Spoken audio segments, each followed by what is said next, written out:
রোহিঙ্গা ক্যাম্পে হঠাৎ বিভিন্ন সশস্ত্র সংগঠনের উপর চড়াও হয়েছে রোহিঙ্গা সলিডারিটি অর্গানাইজেশন আরএসও। গত 18 ঘন্টার ব্যবধানে দুটি গ্রুপের দুজন গুরুত্বপূর্ণ নেতাকে গুলি করে হত্যা করেছে এই সন্ত্রাসী গোষ্ঠী। ফলে ক্যাম্পের নিরাপত্তা নিয়ে আবারও আশঙ্কা তৈরি হয়েছে। আতঙ্ক ছড়িয়ে পড়েছে সাধারণ রোহিঙ্গাদের মধ্যেও। বুধবার দুপুরে জোহরের নামাজ শেষে অটোরিকশা নিয়ে বাজারে যাওয়ার সময় ৮ নম্বর ইস্ট ক্যাম্পের নূর কামালের উপর অতর্কিত গুলিবর্ষণ করা হয়। এতে গুলিবিদ্ধ কামালকে কক্সবাজার সদর হাসপাতালে নেওয়া হলে কর্তব্যরত চিকিৎসক মৃত ঘোষণা করেন। নূর কামাল ওই ক্যাম্পের বাসিন্দা এবং আরাকান রোহিঙ্গা আর্মি ARA তথা নবী হোসেন গ্রুপের প্রধান নবী হোসেনের আপন ছোট ভাই। এর আগে মঙ্গলবার রাত ৮টার দিকে উখিয়ার ৭ নম্বর রোহিঙ্গা ক্যাম্পে কেফায়েতুল্লাহ ওরফে আব্দুল হালিমকে গুলি করে হত্যা করা হয়। হালিম ARO নামে একটি রোহিঙ্গা সন্ত্রাসী সংগঠনের প্রধান। রোহিঙ্গারা বলছেন হঠাৎ বিভিন্ন সশস্ত্র সংগঠনের উপর চড়াও হয়েছে আরএসও। বিভিন্ন সংগঠনের সদস্যদের খুঁজে খুঁজে গুলি করে হত্যা করছে তারা। নূর কামালকে গুলি করে হত্যার সময় ঘটনাস্থলে উপস্থিত ছিলেন এই ব্যক্তি। তিনি জানান, নামাজ শেষে বাজারে যাওয়ার জন্য ক্যাম্পের চেকপোস্ট থেকে বের হওয়ার পরপরই ১০ থেকে ১৩ জন অস্ত্রধারী ব্যক্তি এসে হঠাৎ গুলিবর্ষণ শুরু করে নূর কামালের উপর। গুলি চালানো ব্যক্তিদের মধ্যে তাৎক্ষণিক তিনি নূর হাসান, আবু শরীফ ও আনিসকে শনাক্ত করতে পেরেছেন। তিনি দাবি করেন হামলাকারী সবাই আরএসওর সদস্য। উনি তো গ্রুপের সাথে জড়িত আছে, এটা তখনও গ্রুপের সাথে জড়িত নেই।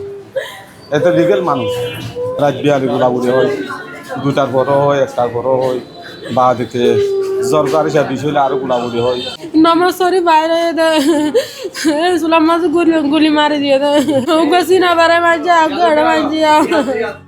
দীর্ঘদিন ধরে রোহিঙ্গা ক্যাম্পে খুনোখুনি বন্ধ ছিল, কিন্তু আরএসও মাথাছাড়া দিয়ে ওঠায় তারা আধিপত্য বিস্তার শুরু করেছে। এতে গত 2 দিনে 2 জন খুন হয়েছে, যা অত্যন্ত উদ্বেগজনক বলছেন সচেতন মহল। তাদের দাবি যে কোনোভাবে ক্যাম্পের পরিস্থিতি নিয়ন্ত্রণে রাখা জরুরি, তা না হলে এর প্রভাব ক্যাম্পের বাইরেও চলে আসবে। তারা এই রোহিঙ্গা ক্যাম্পের ভিতরে এবং বাইরে বিভিন্ন অপরাধ, হত্যা থেকে শুরু করে, অপহরণ থেকে শুরু করে, ডাকাতি থেকে শুরু করে তারা বিভিন্ন জঘন্য অপরাধ কর্মকাণ্ড চালিয়ে যাচ্ছিল। যারা রোহিঙ্গা ক্যাম্পের দায়িত্বে আছে, বিশেষ করে APBN, তাদের দায়িত্বের আমার মনে হয় একটু দুর্বলতা রয়েছে। সম্প্রতি এই রোহিঙ্গা যে সন্ত্রাসী সংগঠনগুলো রয়েছে, এগুলোর কারণে কিন্তু উকিয়াটাঙ্গা এখন অনেকটা অনিরাপদ। মানুষ কিন্তু প্রতি মুহূর্তে অপহরণের শিকার হচ্ছে, মানব পাচারের শিকার হচ্ছে, ধরে নিয়ে যাচ্ছে। এখানে কিন্তু আমরা এখন এগুলোকে হালকাভাবে দেখার আর কোনো সুযোগ নেই। প্রশাসনের যে কক্সবাজারের আইনশৃঙ্খলা আরও যদি জোরদার করা না যায়, কিংবা কক্সবাজারের আইনশৃঙ্খলার অবনতিকে কাজে লাগিয়ে যদি উগ্রবাদী সংগঠনগুলো এবং রোহিঙ্গা সন্ত্রাসী সংগঠনগুলো মাথাচাড়া দিয়ে ওঠে, তাহলে কক্সবাজারের মানুষের জন্য ঘোর অন্ধকার নেমে আসবে। তবে APBN বলছে তারা অস্ত্রধারীদের গ্রেপ্তারে অভিযান শুরু করেছে। না, কারা মারছে সেই বিষয়টা এখন পর্যন্ত আমরা নিশ্চিত হয়নি, তবে আমরা অভিযান চালাচ্ছি। ওখানে এক্সট্রা ফোর্স পাঠানো হয়েছে, 2 জন অফিসার ওখানে অভিযানের নেতৃত্ব দিচ্ছে।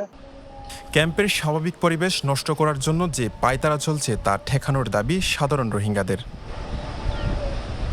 বিশ্বজিৎ মল্লিক, পেনোয়া নিউজ।